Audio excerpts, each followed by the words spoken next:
welcome to Galaxy Brains, the weekly podcast from Galaxy Research. Everybody buys Bitcoin at the price they deserve. Yo, I'm slipping these nerves when I'm tripping these nerds. I'm flipping these birds, sending signals in verse. I'm rapping in the office, yelling, let me cook. Keep it clean, opponents keep a messy book. You wanna test me? Look, I leave haters shook and devastated while I levitate. I'm the queen of all you rooks. We walk in the sun, forget the town, we paint the forest. Never boring, write it down like David Morris, and I'm always winning. Never have to ask me what the score is. Every track I serve it back like my raps are seeding torrents. Pick your poison, yo, and I will bring the noise. Spitting it with poise when I'm ripping with the boys. Not indifferent to the ploys of the haters who battle me, but my crew is stronger than the forces in the galaxy.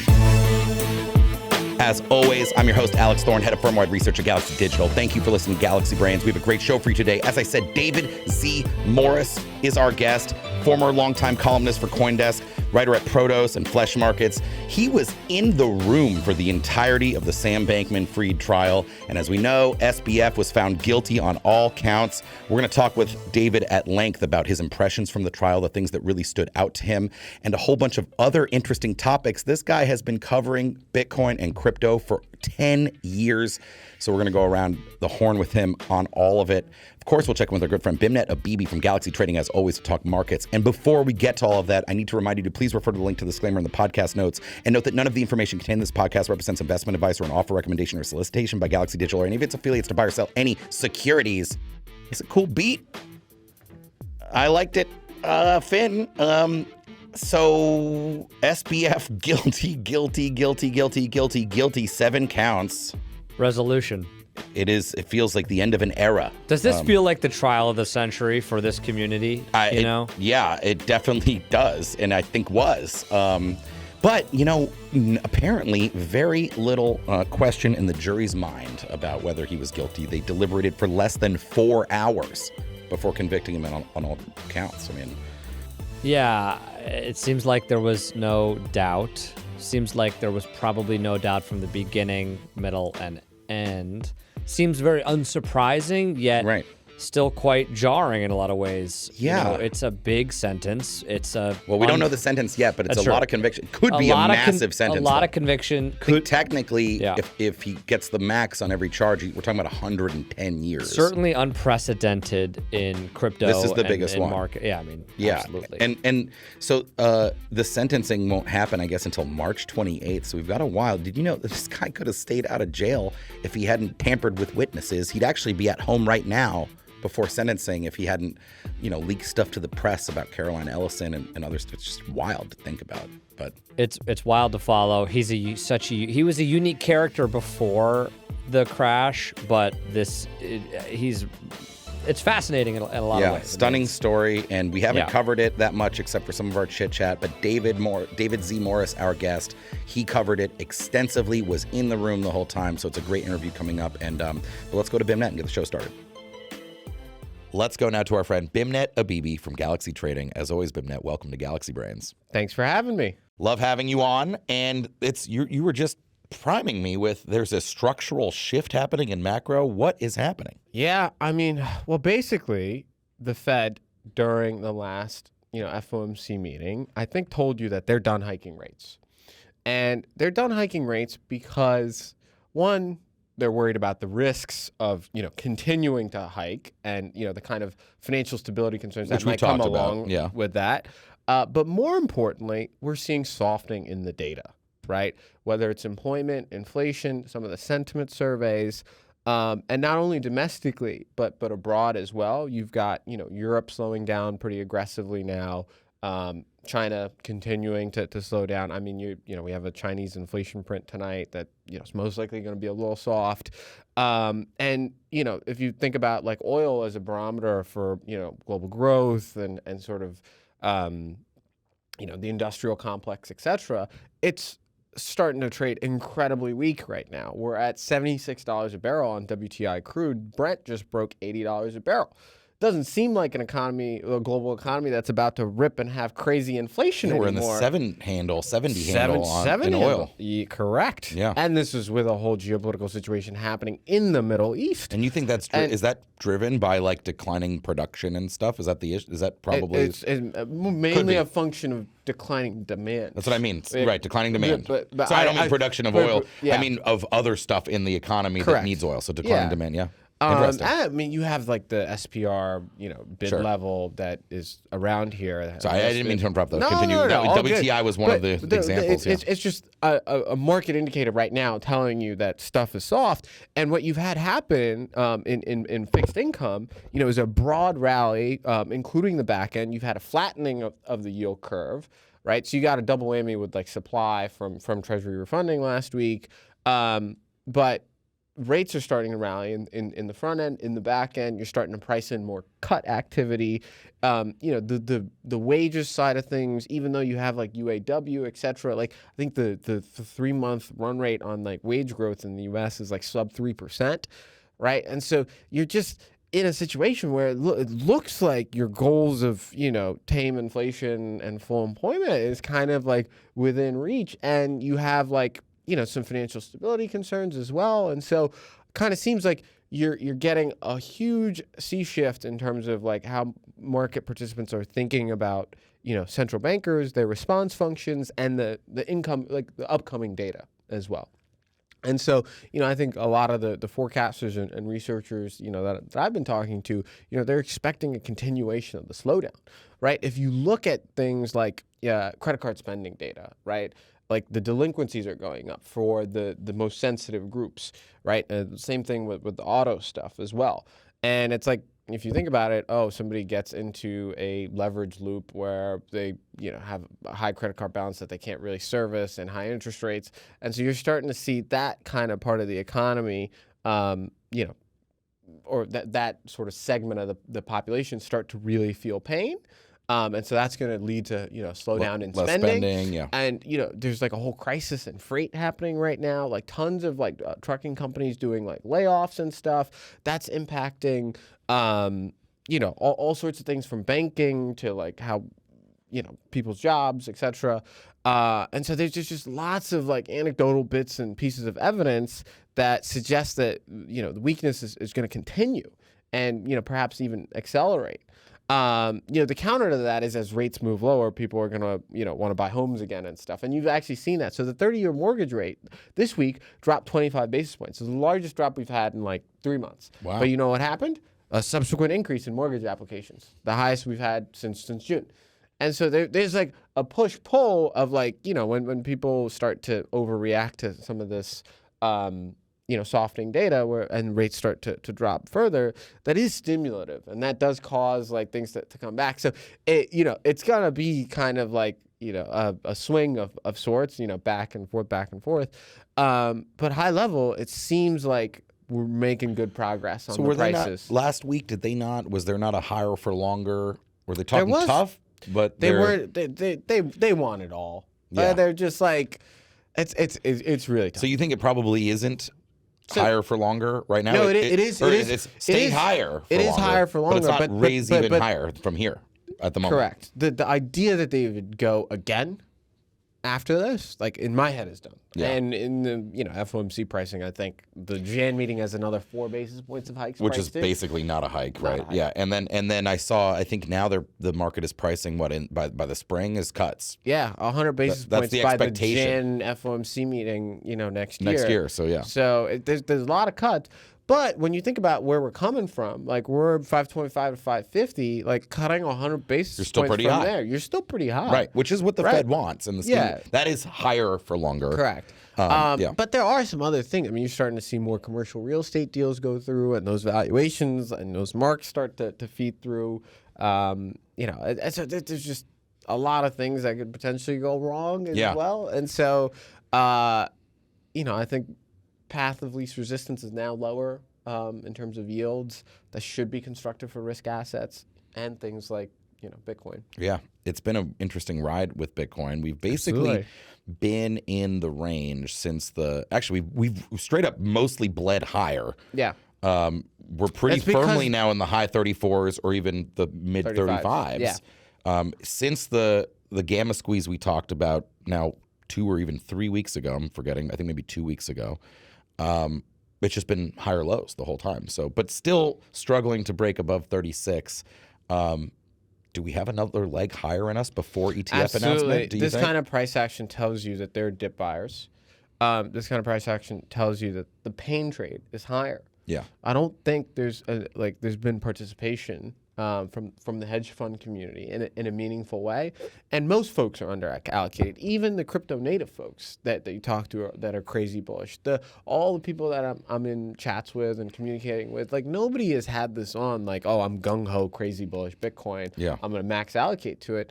And the issue is everybody gets benchmarked to it, right? It's the most liquid thing in crypto, and it's up over 110% with a great sharp. And it's got further upside because there's an impending catalyst. Yeah. And so everybody that has this tool in their toolkit from a macro standpoint, from a crypto standpoint, is just looking at this and is underperforming this thing. Every ticket goes higher. And so that's why this thing has like such a strong bid on dips. Yeah. And secondly, like this is an asset like whose value is determined by, where people are willing to transact it, right?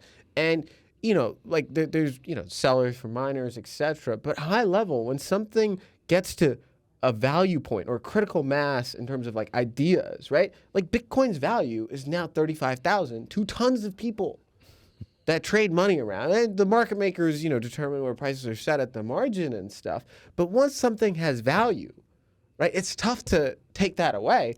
And God forbid, we're back in a bull market and these equities and stuff. And so like people are feeling good about owning risk assets. Yeah, it feels like you combine it with the changing in the rates environment. Mm-hmm. You've got a Bitcoin halving next year. Like It's like the perfect You've storm. got the catalysts, which could People cause don't own it. inflows, People right? don't own it. And not enough people own it. It does. It feels strong right now. It And feels strong. And like normally, like really when you stronger than it basically has since we started this podcast. well, this is what we've talked about. There's a convexity to the thought, right? Right. And so it like once you get to that critical mass, right? It just starts to feed on itself. The positive price action is a positive feedback loop into the asset itself because your thesis gets rationalized. You're like, oh my God, this is actually working. It's getting validated. Brings other people in, and so we've talked about this. And so that's kind of, I think, where you're at, and it's a wonderful place to be. And normally, like when you feel really great about something and like it's gone your way, you're supposed to sell something, like take profits, etc. But like clearly, everybody that's felt good about this thing took some profit, and all of a sudden, it's like all those profits that you took, like you're underwater on them. And so this is what happens when an asset performs so well, especially late into the year where you have like performance, It's coming effects. up. Yeah. Right? It's like you're a hedge fund manager, you're a venture guy, you're a crypto business, anything, in crypto gets benchmarked to this. And so it just gets tough. And every tick higher is a tick of underperformance. Last year we ended the year bleakly, right? Yeah. FTX collapsed like mid or early November. We bled down all the way down. I think we started 23 at about 16.5. But that also helped because then it was everyone saying, oh, Base fresh effects, too. performance, base effect, low base. And we lifted off through March. After around the SVB collapse, we hit 30K. So it almost doubled in a couple months earlier this year. God forbid we had the ETF when we had the banking crisis. Oh, man. God, I mean, You talk about money flying out of the banks going into right money into- market funds. Yeah. A lot of it would have ended up in a Bitcoin ETF. I think that's right. I think a ton. Yeah. A ton of. It's going to be an exciting time. Yes. I'm happy we've got Beimnet Abebe here to talk with us about it. And, of course, we'll continue to talk about it. Beimnet. Absolutely. One of these days, I'd like to go off on just the BOJ. Okay, we'll do a Bank of Japan episode. Yeah. Beimnet Abebe from Galaxy Trading, my friend. Thank you so much. Have a good one. Let's go now to our guest, David Z. Morris, longtime writer about crypto and Bitcoin, currently writing at Flesh Markets. Check him out on Substack. Also, longtime former columnist at CoinDesk. David, thank you so much for coming on Galaxy Brains. I am super stoked to be here, Alex. Thank you for inviting me. And we got some fun stuff to talk about. We do. So we're going to get into it a lot about the Sam Bankman-Fried trial because David was in the courtroom for the duration of the trial, covering it. He's writing about it. He's been writing about it. I saw this morning, or I guess maybe I saw the tweet this morning. I think last night you tweeted that you may even write a book about it. Yes. Excited to see that. David's one of my favorite writers in crypto. We're also going to go back and ask David some questions about stuff he wrote as far long ago as 10 years ago. Mm-hmm. Yeah. But before we do that, David, maybe introduce yourself to our audience if they don't know. What are you doing now at Flesh Markets? What is that? And a little bit of your story. And when did you get into Bitcoin and crypto? Yeah, thanks. So I have been writing about crypto for more than a decade now. Like I wrote my first piece for Fortune about Bitcoin in like early maybe it's not more than a decade. Early 2014. So we're like coming up on exactly a decade when I was like working on those pieces. Yep. I've been doing it for a long time. I unfortunately was laid off from CoinDesk recently. The joke that I've made so many times it's no longer funny is that there should be something equivalent to a Purple Heart for journalists who lose their jobs after destroying the company that they worked for. And before that, I was at Fortune for a little while. I wrote for a startup magazine called Breaker, if anybody remembers that. That was like one of the first crypto-focused publications. So anyway, long story there. And right now, I just got through writing about the trial for Protos. So a lot of my work is at Protos now. I will probably continue having some role there. And just kind of like picking things up here and there. And yes, working on a book. I'm very close, I think, to having a deal with a publisher that I'm really excited about. So we'll have some updates there. And I will actually also I'll shill hard here. I'm going to be selling some NFTs to help fund the work on that book. So keep an eye out there. Very cool. And they will be sketches of the trial of Sam from inside the courthouse that you did. That I did. So they're going to be exciting. I think people have enjoyed that work so far too. I love that. So let's get into the trial because I think like many of our listeners, I was observing from the sidelines, following like Inner City Press's transcript and whatnot, reading obviously tons of people, including your work on it. But we weren't in the room, and I really want to ask some stuff about like what it was like at different points in the trial. Just broadly, though, what is your take on Sam's conviction? What does it mean for the crypto ecosystem, if anything? Yeah, I mean, I think it's. We were talking a little bit about Nick Carter, and I think that his take is the best, which is that this is just like clearing the decks, getting all the bad actors out of the space, hopefully learning a few things, but God knows we never learn. And then I think that we've seen the market obviously kind of behaving as if that's what's going on, that there's like clearing out, we're getting this stuff taken care of and back to business. Coming back. Yeah. And I think that the more interesting questions though are not so much for crypto as like Sam himself embodies so many things about, just the way financial markets work, the way venture capital works, things that, ultimately the case is not about crypto and his crimes are not about crypto. And I think that is really the most important takeaway here. He's a fascinating character and all of his connections, his family situation, the effective altruism thing. They're just It's all so fascinating, and crypto is at the center of it, but also kind of not really crucial. Right. So it's really just an amazing story, whether you care about crypto or not. Yeah, he didn't even really like crypto that much. No. If you watch that Eric Voorhees interview that he did, basically right before the collapse, right. It's clear he doesn't really share any of the underlying foundational values of decentralization or self-sovereignty. And he said himself, right, he got into it because it was interesting to trade, right? He's not a... Right.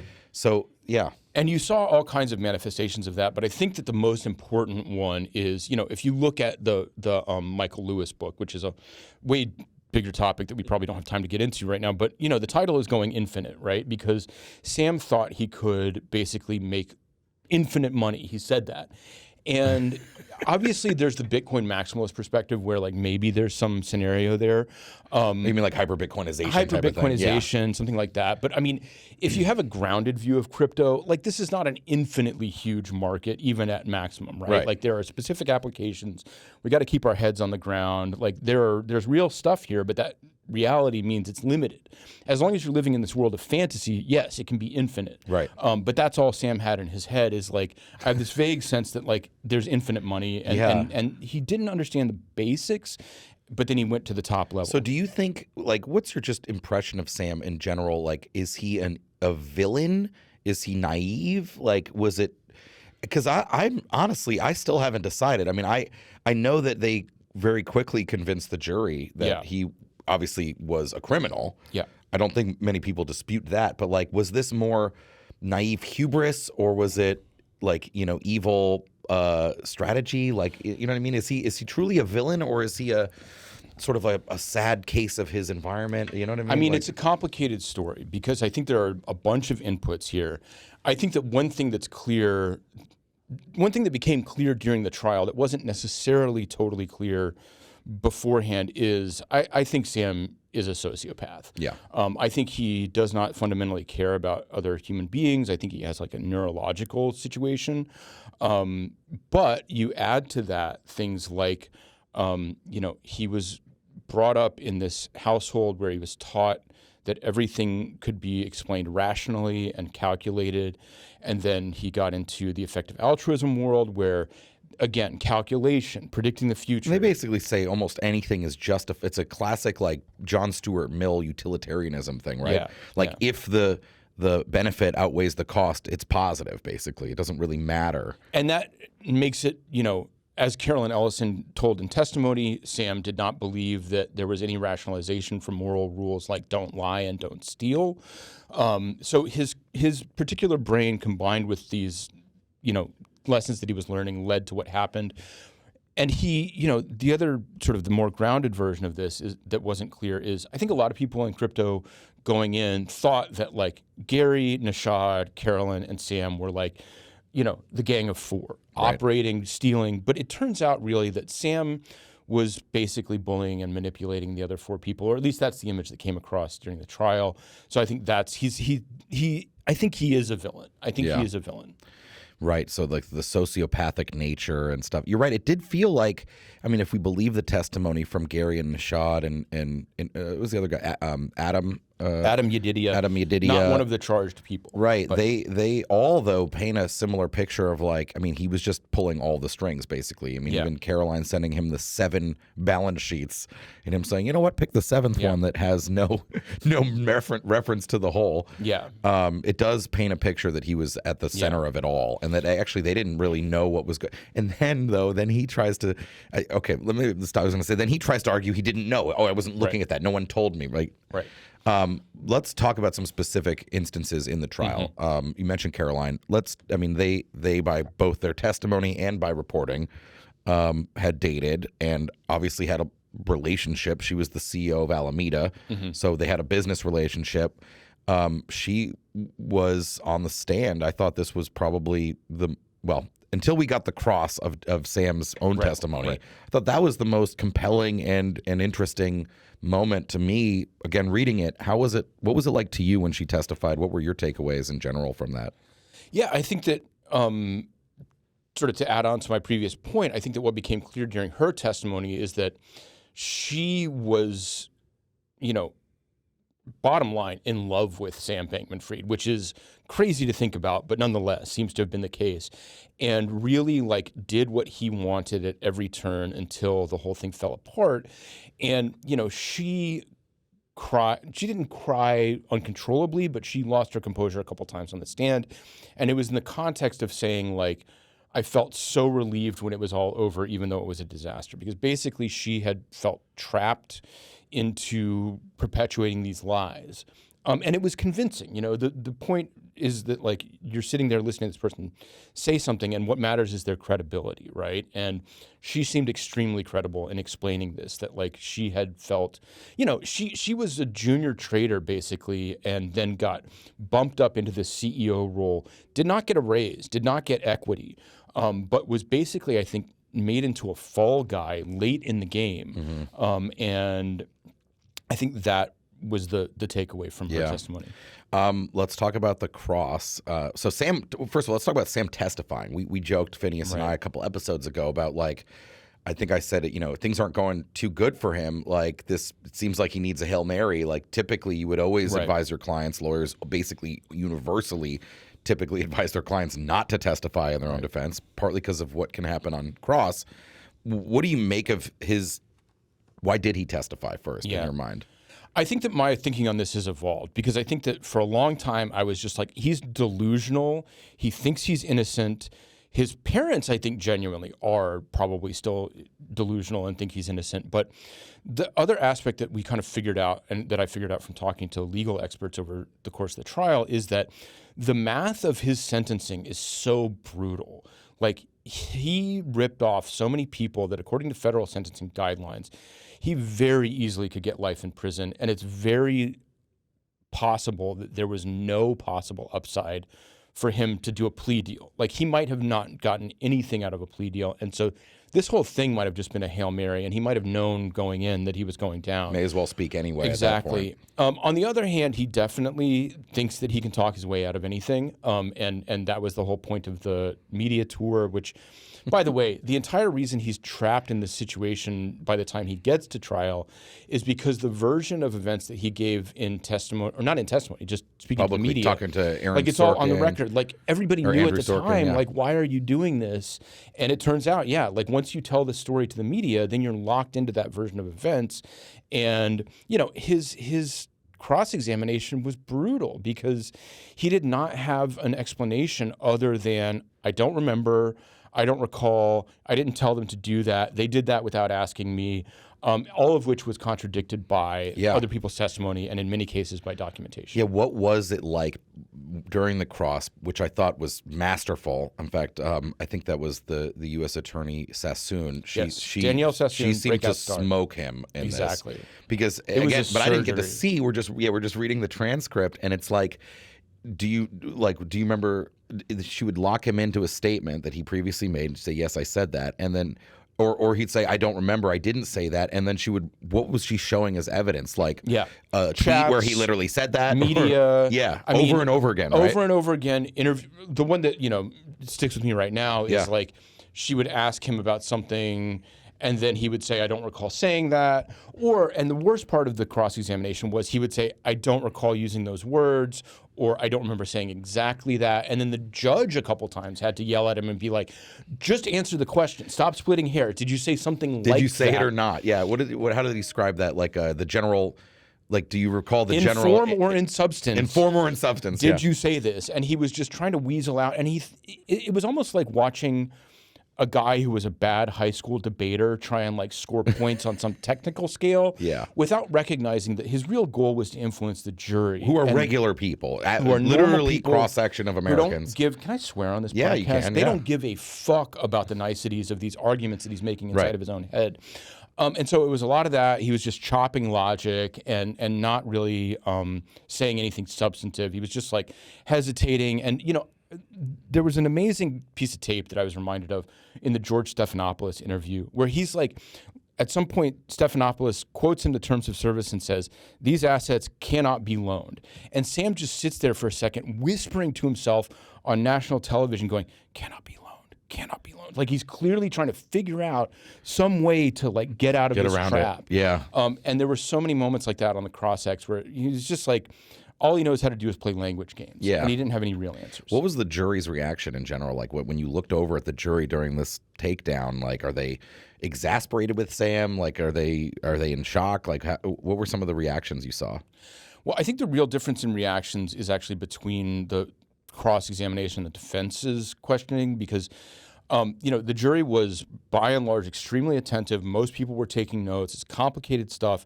It's SDNY, so there's a lot of people with finance contacts who are in I saw that. I mean, jury pool. actually, we looked at the jury pool. There was even, I think, someone who worked at the U.S. Attorney's office in the past. There was investigators. There was a Solomon Brothers banker, I think. Banker, a hedge fund person. Yeah. I mean, So they a knew real what cross-section. There was a yeah. MTA bus driver or something. I mean, it was really interesting. Yeah, and you know, it's a Classic New Yorker. Like, it's one reason they try these things here is because people know what they're talking about. But you know, people were attentive, right? And when there's a back and forth going on, the jury was paying attention.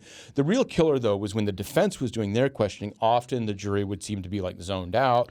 They weren't paying attention. The defense attorneys were very boring and not engaging and not telling an interesting story. Right. So you know, there was not like any moment where the jury was like gasping or anything. They were paying attention. They were watching Danielle Sassoon put on a clinic. I mean, she did. It and was then they really kind of something. checked out when the defense was on. So they just like, I mean, they clearly did not think. I mean, you could also didn't think Sam was credible, right? And I think that's the core of, sure, some of the substance of what Danielle Sassoon was pinning him on matters. There were some facts to pin him on, but it feel like it was just a mega takedown of his credibility as a witness in general. Absolutely. Like, you can't believe anything he said in the defense direct because this guy is completely not credible overall, right? And then in the closing statements, which were not Sassoon but Roos took over, he just said straight up, Sam lied to you under oath, and that was repeated in the closing statements, which is brutal. Yeah.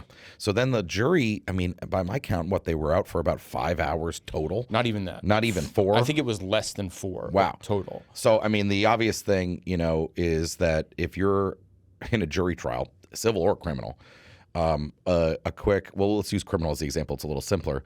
A quick verdict is almost universally bad for the defendant, right? Because it means like they just think he's guilty, I mean, right? It's easier to find him guilty if everyone agrees. I can actually add some serious color here, right? Because the judge set the deadline of 8 p.m. We went late the last 2 days. Everybody wanted to get this over. I saw there was this thing about a jury who had a flight on Friday, so they were going to break for Friday. If it ran longer than Thursday, they're actually going to wait till Monday. But yeah. So there was big debate back and forth between the journalists. Like, are we going to get a verdict tonight? And we just were sitting there waiting, reading the newspapers in the jury room. It was going to 8. The jury got pizza. They got cars home. That's nice. Good for them. We're waiting. At 7:45, they're like, we've got a verdict. So they were just sitting there waiting for the deadline. They were just chilling until about 10 till 8. They probably took about an hour or two to get the verdict. Yeah, right. They probably were like, let's be real, guys. Yeah, let's just eat some pizza. Well, and there were 9 counts. So they technically did have some process of we do actually have to go through each of the counts and make sure we all agree that he was guilty on a count. Here's the thing, though. There are 7 counts, but they actually don't have to do the technical stuff. The judge instructs them on the technical stuff. But here's if they're what conspiracy you know means. what? We're just going to do a straw poll. They can just be we're like, gonna vote. is everyone think They he's don't guilty? have to do any of that. Yeah. Really, they can do whatever they want, actually, once they're back in the room. U.S. citizenship, baby. So, have any of them spoken publicly since? Do we know? I haven't Not that I've seen. Sometimes jurors do. Yeah, They're and they're certainly free free to. Yeah, it's a free country. That'll be really interesting if they do. I mean, we should. Journalists everywhere have to be trying to see if they can. Yeah. But you got to be careful too. Obviously, there's certainly during the trial, but in general, protecting jurors' identity is extremely important, right? So I mean, their identities are theoretically public, but I think it's not so much legal, but just in an ethical sense. Right. You don't want to out these are people, people, by the way, doing their duty to society. This is not somebody who needs to be doxxed necessarily, but it will be interesting to see if we can get some color about what it was like in that jury room. I would say, honestly, we're not even on the jury and we're still recovering. Give them a couple weeks and maybe some of them will decide if they want to talk. Yeah, it was long. I mean, for a trial, it wasn't the longest trial, but that's a long. But it's what was it 6 or 8 weeks or something? No, 4 or 5. 4 or 5. And actually, they really got it done. The Elizabeth Holmes trial was 6 months. Oh my God, was it really? Yeah. Lord, can you imagine being on that jury for that long? I mean, I would have loved it, but. Oh man! So, were there any other moments that just stuck out to you from the trial that I don't know, it was neat. To me, it seemed pretty methodical and simple. The case against him, but I mean, the thing that I was paying attention to, and it's a little ghoulish, undeniably, but I mean, I was in the courtroom watching his parents because not only did we find out that they were way more involved than we thought, but obviously this is an intense thing for anybody, and. It was tough to watch, because they were losing their composure. I was in the courtroom when the verdict was handed down, and they really, they did not completely lose it. It seemed like this was expected by everybody by the end, but they got up, and I think this was interesting. I'm not going to speak definitively, but what I saw was Sam got up, the verdict was read, most people filed out, the jury was gone.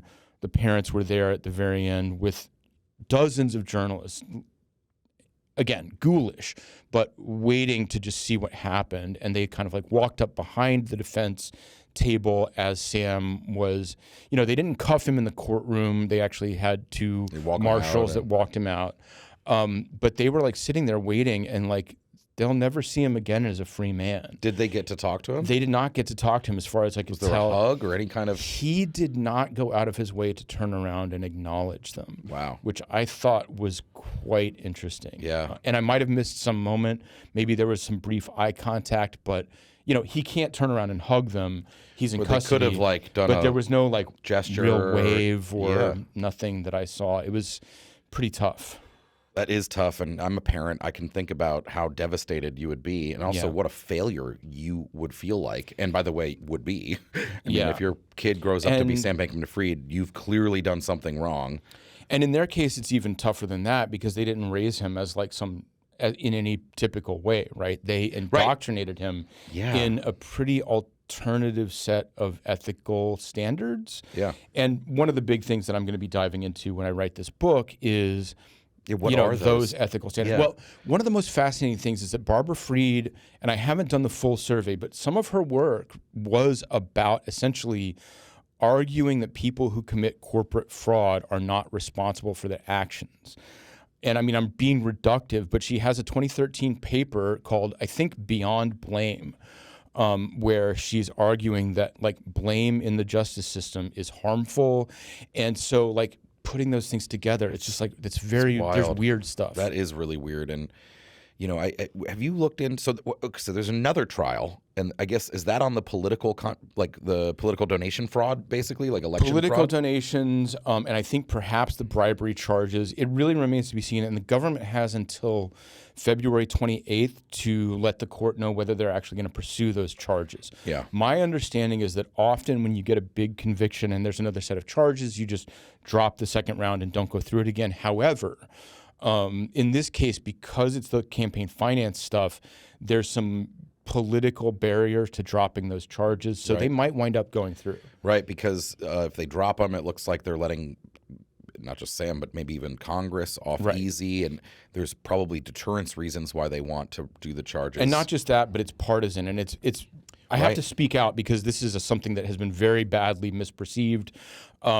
There's, people on the right, Republicans, believe that Sam, and have said multiple times over the course of all of this, that Sam is somehow going to get a pardon or get off because he was this like Democratic mega donor. Y'all are listening to Sam's own propaganda. He committed campaign finance fraud to conceal the fact that he was donating money to both parties. And so when you're saying when he was used the straw donors, he had was it Nishad and Gary? Who was it? Gary? It was Nishad and Ryan Salem. And Ryan Salem primarily. I mean, he probably just like used everybody as cutouts, but those were the big ones. And he had Ryan Salem doing all of his because he gave to 2/3 of the 535 members of the House and Senate. Oh, I didn't know that. But 2/3. Not surprising. It's just wild to think about. Many of them spent the money and can't give it back. Some gave it back or donated it or whatever. Hopefully. But that's a big deal. He was also the biggest donor to President Biden's, or the second biggest. Something like I think that. It was the second biggest, maybe, to President Biden's presidential campaign. But keep in mind, he's like broke now, has no power, and is embarrassed. So like nobody's going to do anything to help this guy at this point. No, totally, I agree. But so that trial. Yeah, it's going to be interesting if that happens. So then they're not sentencing until what, March? In this trial? Sentencing is set for March 28th for this conviction, which is wild that they just let him wait for 4 months. I guess if he hadn't been remanded already to MDC, I read, and maybe you know if this is true, he might not actually be in jail until the sentencing. That is my understanding, and that is crazy because he idiot. Just like accomplished the thing that got him sent back to jail was leaking Carolyn's diary journals, or whatever, which seemed to accomplish absolutely nothing and seemed like it could not have accomplished anything because, it was part of this strategy where he was trying to like discredit her as the manager of Alameda. But it didn't look. But it didn't really accomplish anything. And I read the story that was written about those diaries or whatever, and I thought it was interesting journalism for sure, getting into her head a little bit, but I didn't think it moved the needle in any direction at all.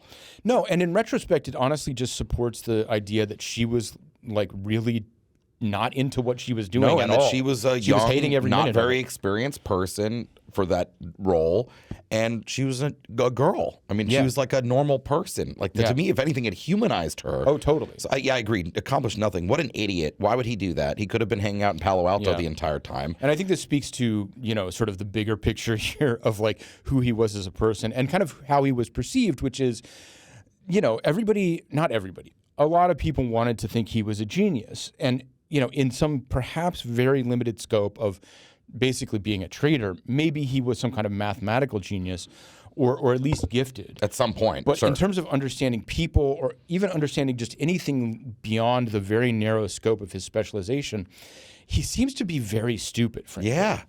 I mean, all he had to do was not intimidate witnesses, basically, and he'd still be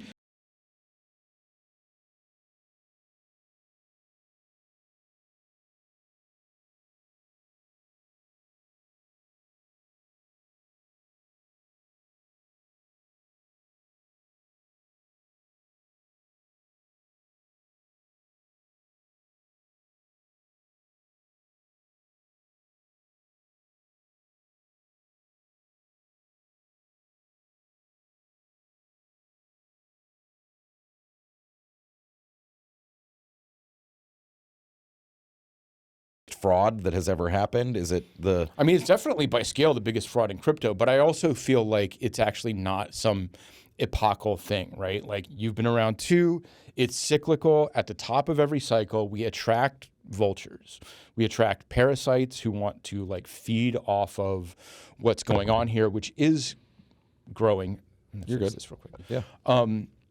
Which is like, the reason it's the biggest fraud in crypto is because crypto has grown, not because he's exceptional. Right. Yeah, it's really interesting. And I think we'll see more frauds and bigger frauds the next time around, and people will get taken, but it's all about like learning as you go. And hope, there's nothing more Lindy than like keeping an eye out for the new people and saying, I don't trust you until you've got a track record. Yeah.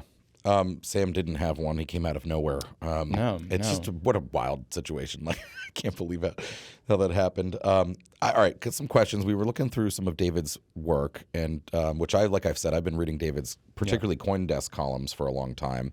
And so I've got a couple questions about stuff that you've covered in the past. This kind of ranges the gamut across crypto. So we're stepping back from Sam's trial now.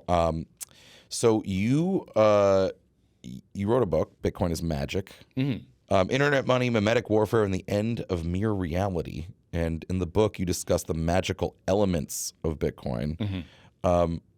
How does that magic manifest in the creation of propagation of Bitcoin's value proposition and belief system in your mind? This is sort of give us a quick summary of the thesis of that book. Yeah. But I mean, what did you mean by that? The core of the book is, if you're familiar with like Crowleyan magic, or like what Alan Moore is really into, which is this understanding of magic as like a collective symbolic act where we're all kind of like agreeing on something. And, this is kind of the big lesson of Bitcoin, right? Is that money is what we agree money to be.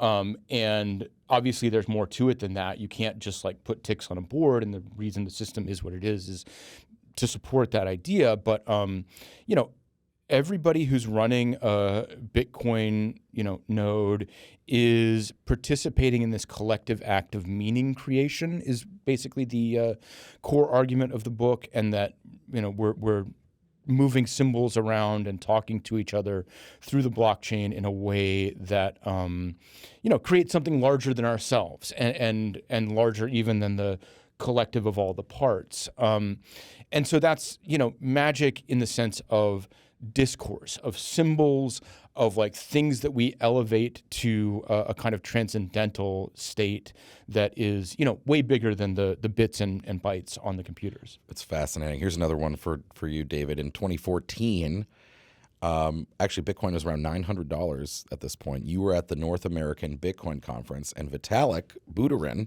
who shortly thereafter would be the founder, the main founder of Ethereum, obviously. He gave a talk on DAOs, and at the time they were often called digital asset corporations. And you said he admitted, by the way, we were reading this too. You said during the talk sometimes he emitted strange frog hiccups and gave off the impression of, quote, a nervous nerd messiah. This is one of the reasons I love David's writing, by the way, is you've got a great way with words and flourishes. So I like entertaining writing. I prefer not to, I want reading to be a textbook, so. So I continue to recommend reading David's content now at Flesh Markets. But at the time you wrote that despite their promise, there were issues with DAOs. And what you said was there was a lack of infrastructure and integration of the broader economy, which would limit their functionality and adoption. You said they could either make our economies more egalitarian, or they might further the domination of a savvy few. And you said they might eventually take on lives of their own. You said, quote, their most profoundly strange feature, the thing that makes them both amazingly powerful and more than a little disturbing, is their capacity to take on lives of their own. First of all, what did you mean by that? And then separately, that was 10 years ago. Has the picture changed for DAOs in your mind? I mean, the picture has changed completely. So, and just by the way, the 2014 talk, he talked a bit about DAOs, but that was the announcement of Ethereum. Right. So like I was there for that. It's like one of my big OG moments. I actually still have a T-shirt from that conference. Love that. But DAOs at the time we thought were going to be automated business logic, right? So people were talking about and this is still a possibility in a different way, but people are talking about like decentralized Uber. And you know, the idea at that time was basically you set up an algorithm that's going to do certain things, and then it distributes out and is able to interact with the blockchain so that it has monetary tools at its disposal. And that understanding has changed a lot. I think that maybe eventually we're going to circle back around to that, because I think there is immense possibility in, you know, just smart contract systems that are businesses. But obviously DAOs now are more about groups of people coming together and agreeing to certain governance rules and coordinating action. And I think that that is still a totally viable and interesting model where, you know, maybe over time we slot more automation into those. Right, because it's called, the term is a decentralized autonomous organization. Which doesn't really fit anymore. No. They're not autonomous, but that was the idea at the time. And I've been a critic in the past. I've said, well, they're also not, mostly they're not decentralized. Many DAOs and DeFi applications are actually controlled by like a simple multi-sig, right? Yeah. Or their membership is permissioned, which I think is actually correct for the way they work now. But and then the third one is organization. I was like, they're also not organizations from a legal sense. You saw this. Although that's changing a little bit. I know. So and I'm hoping it will. I'm pleading with DAO founders and to register as a limited liability corporation, say in Wyoming. There's pathways now to limit your liability, because actually they're mostly being held in courts to the extent this has been done. In at least 2 lawsuits, it was argued that they're general partnerships, which is actually terrible, because that means every member of the DAO is joint and severally liable for the totality of the DAO's actions, right? So, and in fact, on this topic, I really recommend a relatively recent book called Blockchain Radicals by Nate Davila, who talks about platform cooperatives. So you can be an LLC, but you can also have a legal status as a co-op. Which is, you know, a different thing that has different affordances, but I think actually fits the model of even better, what maybe. DAOs are. It's very cool. So I think that that's kind of where we're at right now. And you know, I have good friends at Gnosis and other places where they're building out the tooling for this. Because I remember, remember Aragon? I don't know if that project is still around, but it's still going. Yeah, that was also a very early DAO corporation. DAOs is really companies, right? You could do payroll, you could have adjudication of disputes. It was very interesting. Okay, here's another one. In 2019, you tweeted, you said the reason maximalists are more, you're talking about Bitcoin maximalists, the reason Bitcoin maximalists are more engaging and interesting is because they have an ethos and have played out its implications. I couldn't spell out the beliefs of ETH heads if you put a gun to my head. Doesn't mean they don't have one, but do you still agree with that? Does I think Ethereum both sides have more of that an equation ethos? have changed. I mean, I hope this isn't a controversial statement. Well, I'm sure it is, but like, you know, the 2020, 2021 class of Bitcoiners they were not sending their best, let's say. I think that there was a big devolution in what it meant to be a Bitcoin maximalist, and it sort of turned into, and, you know, Nick Carter and I are totally on the same page about this, and we've kind of like written about each other's contributions, that like the Bitcoin crowd has lost the plot a little bit, I would say. And there are still people, you know, like we talked a little bit about Eric Voorhees' conversation with Sam. I mean, there are still very principled people who have thought out their positions, but I think that there are a lot more people who are figureheads of Bitcoin who don't have thought out positions.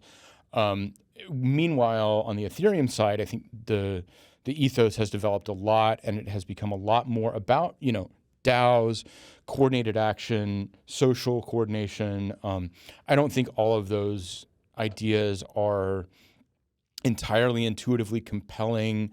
I'm not really sold on like regenerative finance and some of those things. Seems like a goal more than a practical thing so far, but at least I think it does constitute something like an ethos that has clarified over the last few years. Here's another one for you, David. We're going to talk about WorldCoin. I'm very excited about this because I have been a very vocal critic of WorldCoin. You have as well.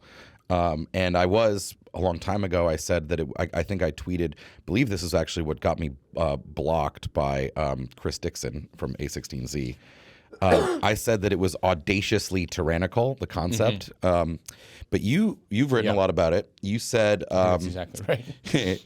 In your own words, you said it's most it eviscerates. You said it's eviscerating for the ominous implications of gathering biometric data from the global poor, but also for the initial distribution of its tokens.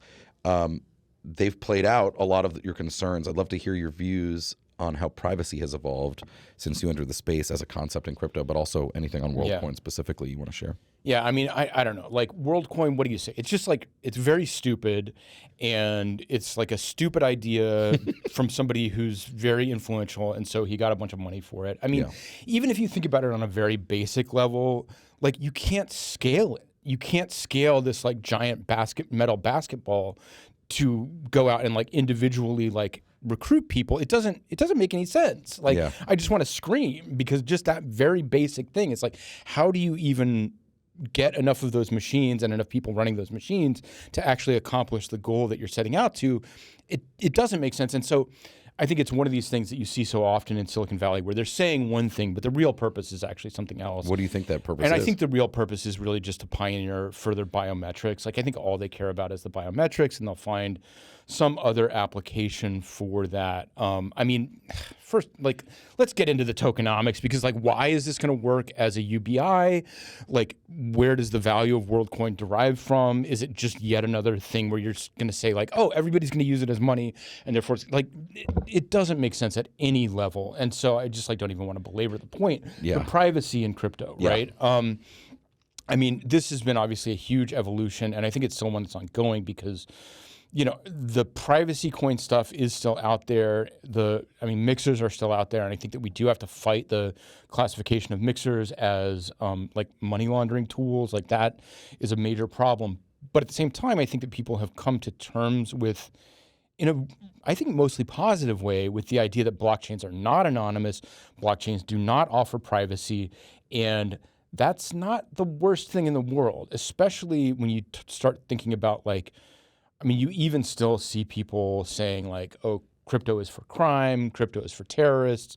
We had this thing with the Elliptic and Wall Street Journal last week or 2 weeks ago, where, you know, that whole thing got pretty thoroughly debunked. And I think that like, as a space, as a industry, or whatever you want to call it, like I think that's only good, where you say like, no, what we're doing here is actually more about transparency than privacy. Right. I think that's a net positive, right? Because you as an individual, and I don't want to say like if you're not doing anything wrong, like if you want to do stuff that's, I mean, I wrote a column called In Defense of Crime about 1.5 years ago that I still recommend people Great read. title. But it's like you're working around the edges. You're not doing like large scale terrorist financing or money laundering or anything like that. You can get away with stuff that is like pseudo gray area legal if you're just doing it around the edges. But then if you're doing like major crimes, people can find you. I think that's a good balance, you know?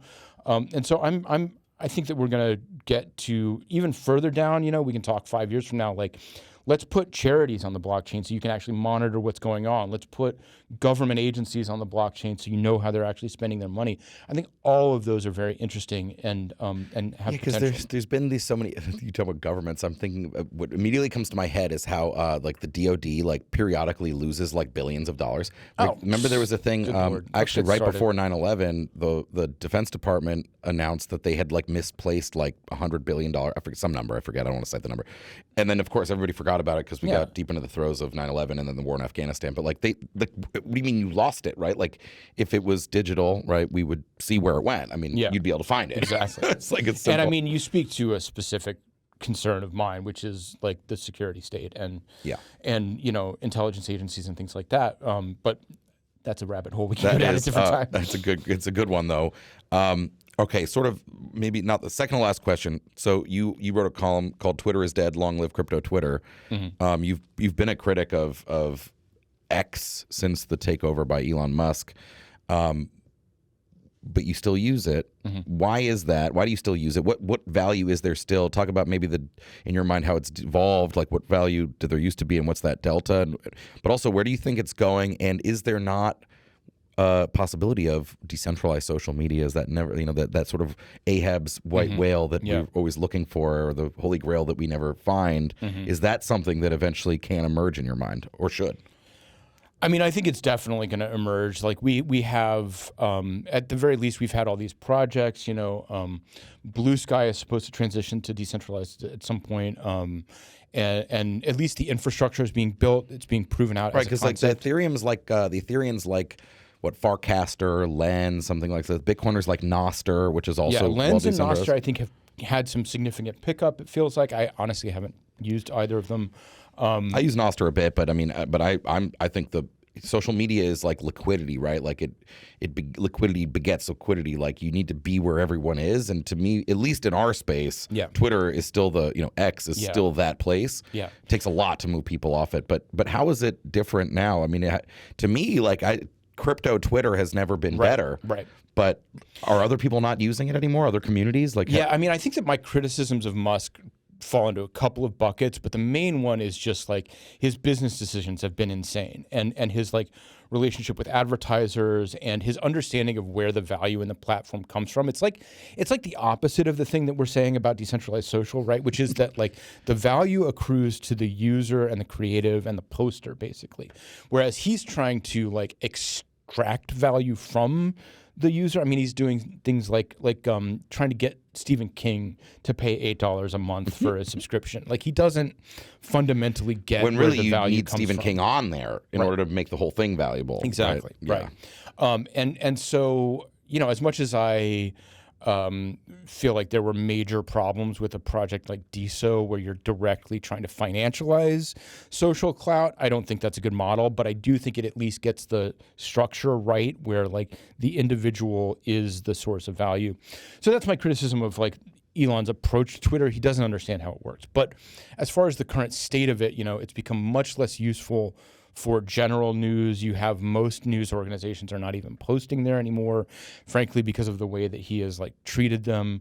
But for communities, for like tight-knit communities, and especially for pre-established communities like crypto Twitter, it's still really good. And I mean, I have tragically, I've had a lot of success on Twitter after it has started its decline. So I'm just like extracting the last little bit of juice from that thing. And, we'll see if it's still vital in 2 or 3 years.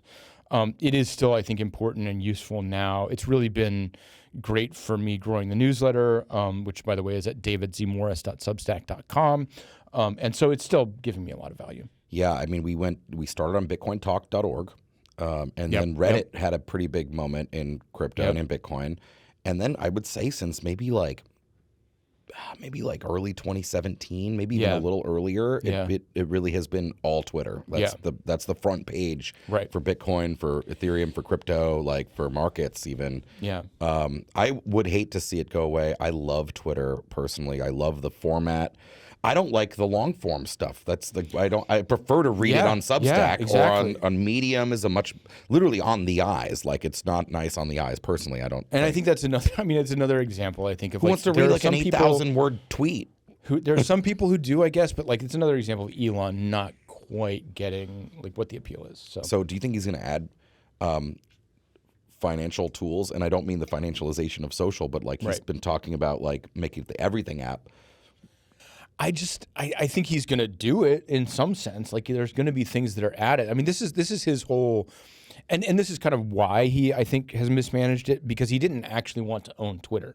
He wanted to go back in time to before he got kicked out of PayPal, and he made it x.com, which was in his mind originally, that was his domain 20 years ago, was a payments app. Yeah. And that's, I think, what he really cares about. So he makes it like what, WeChat basically? It's like half payments, payments, that's like his goal. Yeah. But I also, again, don't think he's like looked at the landscape. Like WeChat works in China as an everything app for very specific reasons, and you just can't like recreate it in the U.S. and Western context. So I think that's not gonna, like, I think he's gonna try, but I don't think it's gonna really take off. All right, last question. So your new location is called Flesh Markets, davidzmorris.substack.com. Yep.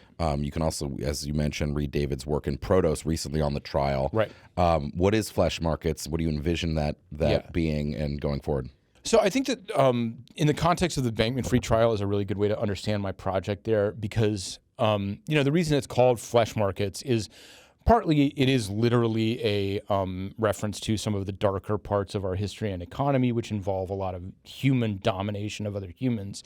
But in the specific context of finance, Sam's key mistake was thinking that everything was calculable, that everything was just numbers and math, and then you could predict what was going to happen. But we are humans. We are flesh. We are weak. We are incomplete.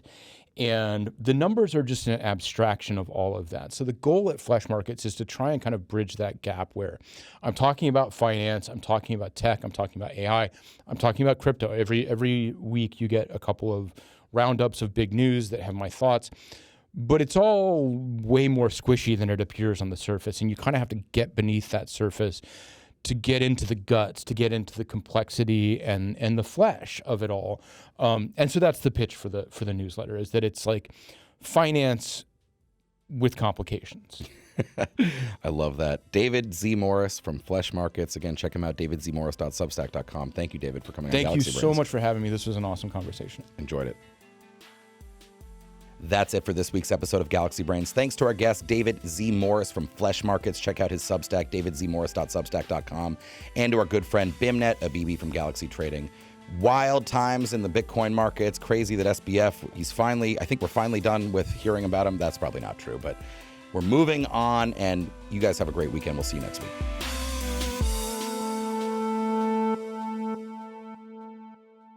Thanks for listening to Galaxy Brains, the weekly podcast from Galaxy Research. If you enjoy the show, please like, rate, review, and subscribe wherever you get your podcasts.